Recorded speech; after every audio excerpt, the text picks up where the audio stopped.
Definitely. I'm a bass player. I think I started with 16 years and I played a lot of years live, and I stopped a few years ago because I have no time. I have to build so many basses, so I can't play them live anymore. Yeah, I'm actually very sure you have to play the instrument when you want to build it. You have to know about ergonomics, about the feeling of the playability, everything, the sound, of course. So you really have to be a musician on this specific instrument, bass, guitar, piano, whatever, if you want to build a really, really good one.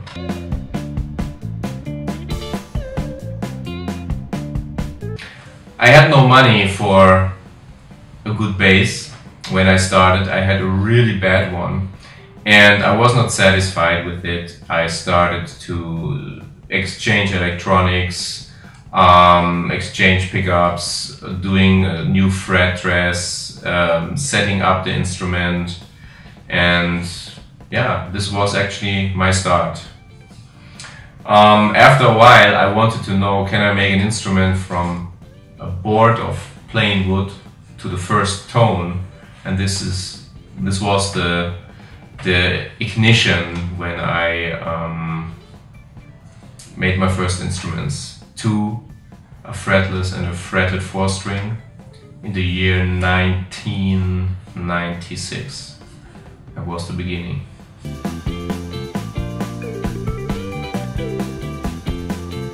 I have in my workshop one helper, which is Daniel, and I have in my office two helpers. Danuta, she is taking care of shipping, material organization and stuff like this, and Christoph, he is doing all the communication and the website, and yeah.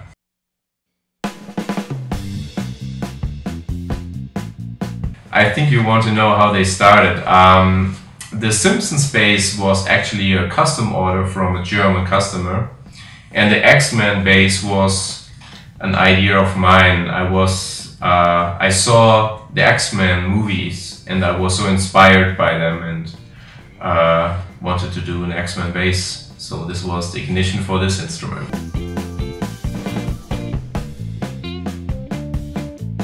The basic instrument itself, I think it's a new development. It's a new kind of guitar, so I really support it in this way. It's pretty cool to build them, and I'm definitely not able to play them if it's more than 6 strings actually.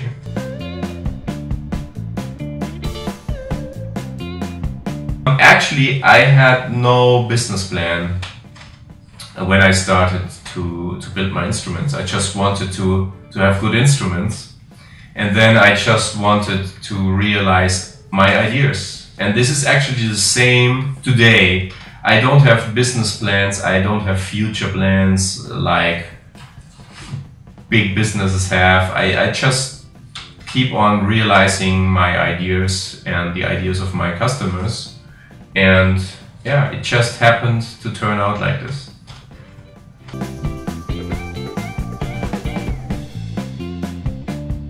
Pretty standard materials, well, mostly of course wood. And I'm a huge wood fan. I collect a lot of woods, and I even buy wood I'm very sure I cannot use for instruments. But I just want to extend my range of knowledge about wood. So I made basses out of balsa wood, for example. It's not possible to play them, but I just wanted to know the reaction of this wood, tone-wise, sound-wise.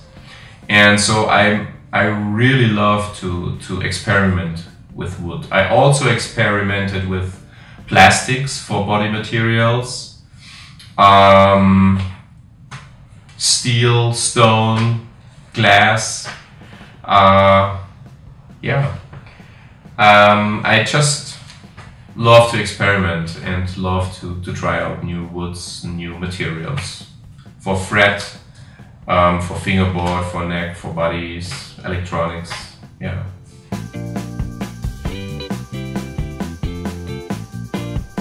I could go into details, but actually the best you can do is try it by yourself. Take some tools, just move the bridge, move your truss rod and see what can happen. You can not actually damage something if you experiment, but you can get a feeling for what these different setup functions do if you turn the truss rod too much or too less, or if you set the bridge too low or too high. I think the best what you really can do is just try it by yourself to get an idea what they do. And if you screw up totally, go to Luthier and he will do it right for you.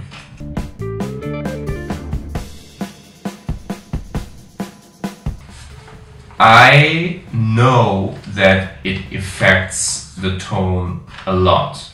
I think, I don't know how much percentage, but the most tonal influence is coming from the wood. This is when you have one setup of hardware and electronics, which is, let's say, always the same, and you just change the woods, then you hear so huge differences. If you use a very soft wood, a very hard wood, it's, in my opinion, on my instruments, the absolute biggest factor.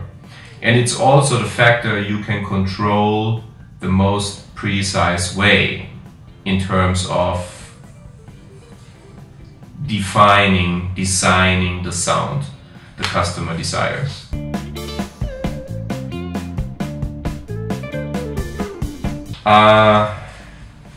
The most important thing is, and this comes from Nike, just do it. Just start. Don't collect a lot of informations or whatever, and there is no specific way to start. Just start, get some tools, get some materials, and yeah, start making your own instrument. Hope we see next year in Brazil. Have a good time. Bye.